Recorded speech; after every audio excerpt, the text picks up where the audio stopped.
Hello. Wow, my face is so weird when it's hanging down. It's much better like this. Well, hello, my name is Zsuzsa. I'm here again, and I'm in a beautiful, beautiful place, environment again. I had one yoga class and I had the other one soon, and I just wanted to have a couple of words about what is inside of me in my mind today. In Mexico, we had the election on Sunday, and no, don't take me wrong. I'm not the person who is into politics, not at all. Actually, I'm not interested because of because I think is we never know what is behind the scenes, is happening kind of above us. We don't have too much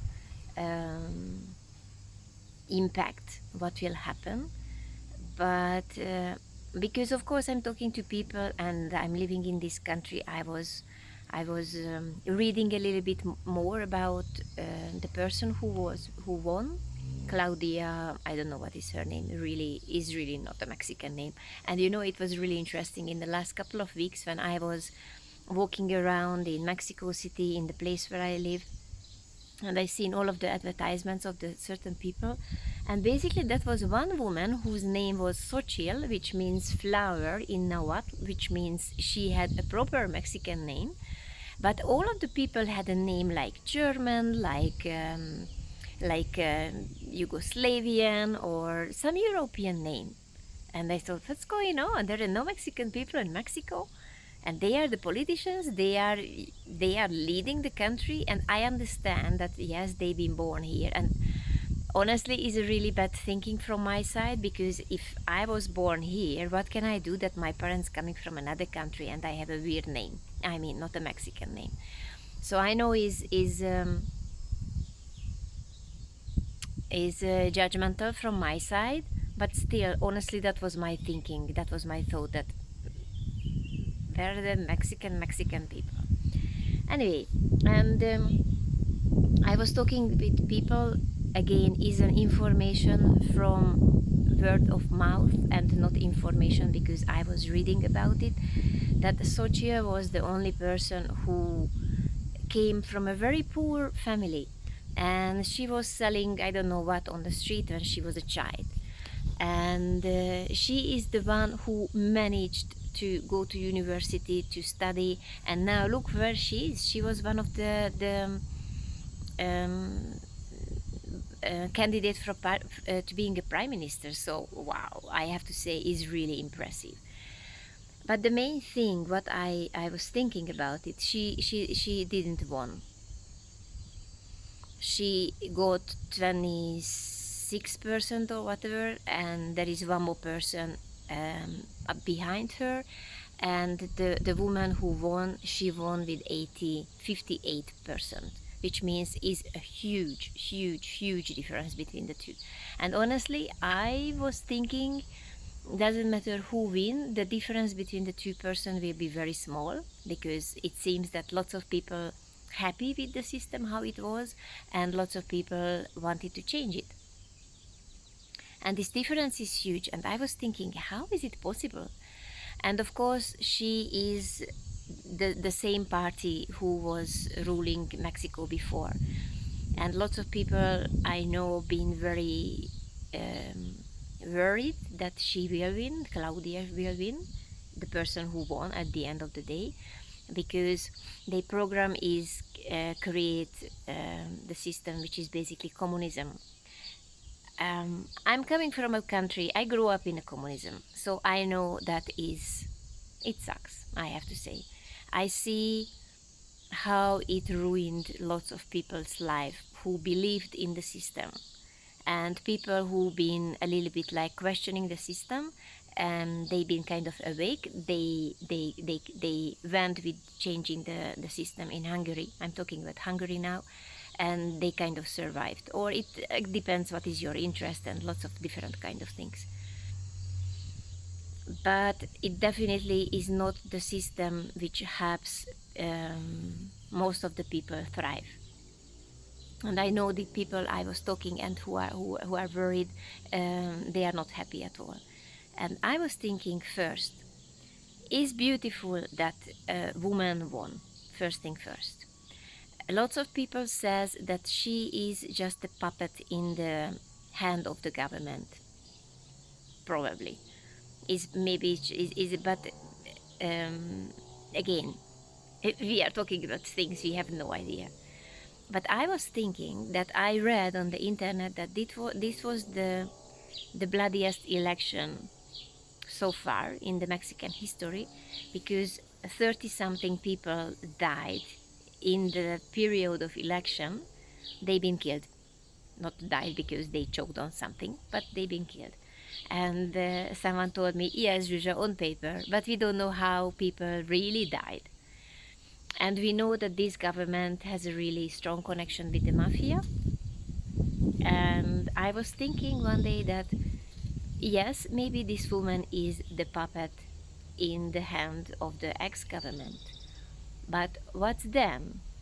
Because this huge difference between Xochitl and between Claudia is kind of like, what? What's then if this government is in the hand of the mafia? As we are talking about it's completely different thing. I just bring some parallel thinking that we are so worried about the AI new word is coming. There is lots of sci-fi that people create the machines and the machines coming into consciousness, and at the end of the day they just ruining the humans. They just killing everyone. And I was thinking, what's then if the situation is really similar, that the government and the mafia started to work together in Mexico in the past, and after a while the mafia became the AI machine with consciousness, and basically now they are ruling, because now that will happen, which is good for them, of course. And they are not joking about too much. They just kill you if you are on the way. And if you are behaving well, you have money. So, and I was thinking that at the end of the day,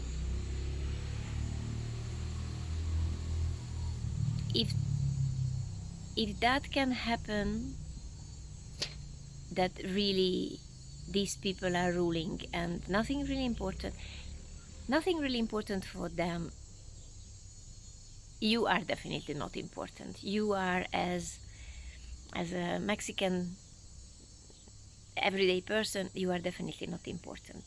And I listened video back in time with Gabor, and he was talking about that all of the big political leaders are basically psychopaths and sociopaths, sociopaths,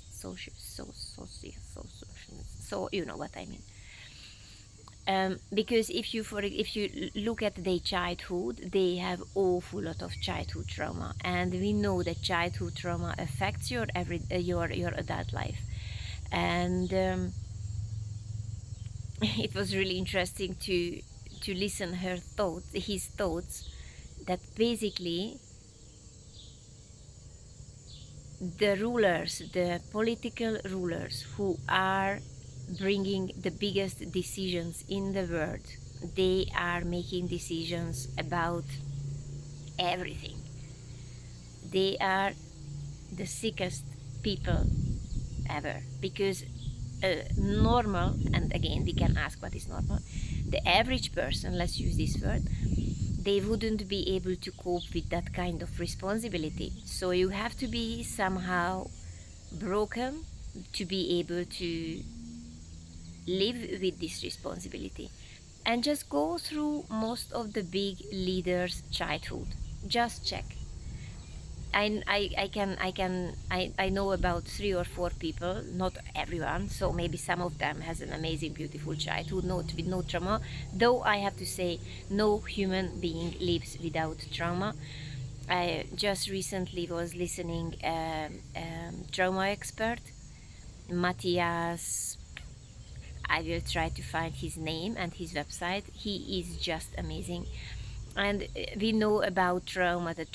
We knew about trauma. The trauma is something when you went to the war and your friend died next to you. That was our knowledge. After Mati Gabor, he said, no, trauma can be things like what happened with him, for example, that um, he didn't have a pretty good connection with the mother because the mother wanted to save him, and and gave him to a stranger, and etc., etc. And he spent a couple of days away from his mom, and it affected his adult life tremendously. Now Matthias talks about that trauma, not definitely what happens with you, but it can be what didn't happen with you. When you didn't have the attention, when you didn't have the affection, when you had the food, you had the accommodation, but you didn't receive the love you needed. So it's getting more and more um, subtle that what is really what we call trauma. So basically from this point we can say there is no human being without trauma. And from this point you can, even if you don't see that the father was beating your prime minister when he was a child or she was a child, maybe there is always something. So it's really interesting that we are in the hands of these people, and I can imagine that the people of the mafia, and I don't know anything about them, I don't know anything about this kind of people apart from listening some ex-mafia members on the YouTube. I think they care even less. But I was thinking, what is the worst can happen with us? Yeah, they can take your stuff, but you've been working a lot, but you can always start somewhere else. And worst case scenario, you will die. Yes, I don't want to lose my life in a way that someone takes it away from me. I would love to just die naturally, or worst case scenario, I kill myself because it's my decision. But at the end of the day, because I am living in my body, but the real who I am really is living in the body. So they can switch off this body. Of course I don't take me wrong. But if I go a little bit further, maybe it's not a big deal. So maybe they think, okay, we just erased someone, but at the end of the day, if it's good for you, well, enjoy, welcome. It's not a big deal for me.